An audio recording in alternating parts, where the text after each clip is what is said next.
Welcome to the fascinating world of Korean classical novels. There lived a man named Dol-swe. He was young and strong as an ox, but he was a lazy fellow who preferred to wait for a persimmon to fall into his open mouth rather than work up an honest sweat.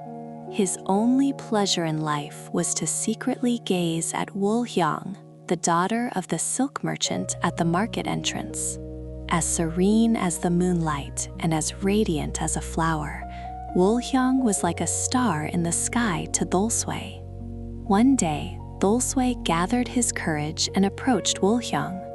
"Lady Wol-hyang, this humble man has taken you into his heart." Wol-hyang glanced at him, then let out a small scoff. "You have nothing to your name, yet you seem to think a mere heart is enough." Her cold reply stabbed Dol-swe's heart like a dagger. Overwhelmed with shame and anger, he ran straight into the mountains. Damn it, if only I had money. Lamenting his fate, Dol-swe stumbled upon a strange sight. A group of dokabi, Korean goblins with red horns, were bickering amongst themselves over a shabby-looking hat. "I'm telling you, if you wear this, no one can see us."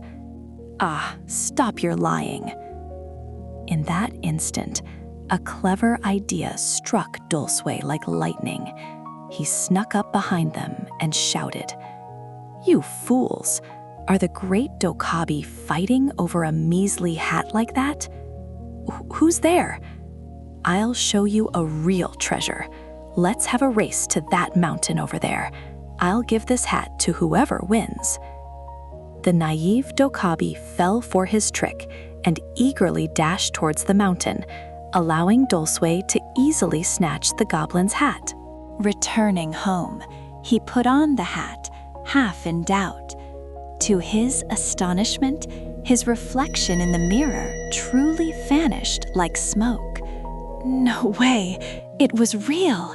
His heart began to pound like a drum. The first thing that filled his mind was the face of Wol-hyang. Dol-swe immediately ran to the market and stole the most luxurious silk and an expensive nordige, a traditional accessory. Then he appeared before Wol-hyang and proudly presented his gifts. "My lady, please accept this." Wol-hyang's eyes widened in surprise. "My goodness, Dol-swe, where did you get such precious things?" "Haha, I am no longer the man I once was." Seeing the waver in Wol-hyang's eyes, Dol-swe's pride soared to the heavens. From that day on, his crimes grew bolder, as if they had grown wings. All the valuable goods and money in the market became his, day and night. One dark night, overcome with a longing to see Wol-hyang, Dol-swe put on the hat and crept into her room. Bathed in the moonlight seeping through the paper window, the peacefully sleeping Wol-hyang looked like a celestial fairy. Her sweet fragrance and even breaths made Dol-swe feel a dizzying rush. Without thinking, he reached out, placed a costly jade hairpin by her pillow, and slipped out of the room as silently as a shadow. That secret thrill only fueled Dol-swe's greed even more. However, a crack began to form in his seemingly endless luck. One day, while smoking his pipe and scouting his next target, a tiny ember fell from the ashes and burned a hole in the hat. It was a hole so small it was barely noticeable. But from that day forward, a strange rumor began to circulate in the market. "Hey, have you heard? A single red dud was floating in mid-air, and in a flash, my money box was empty. You saw it too? I saw it as well. Whenever that red dot appears, things vanish as if by magic. The rumors spread like wildfire, eventually reaching Wol-hyang's ears. One morning, discovering the jade hairpin by her pillow, Wol-hyang was seized by a chilling premonition. Could it be that red dot? Wol-hyang and the market people devised a plan. They sprinkled ash all over the floors of the shops and alleys.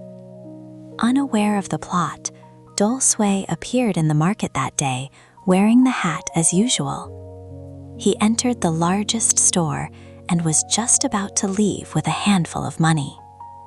There it is, the footprints. People shouted and rushed towards him. Dol-swe panicked and tried to flee in a flurry, but the clear footprints in the ash betrayed him. He was caught by the angry crowd and beaten mercilessly, and in the struggle, the hat was knocked off and fell to the dirt ground. In that moment of revelation, Dol-swe's eyes met Wol-hyang's, who was looking at him with utter contempt. That gaze was more painful than any beating.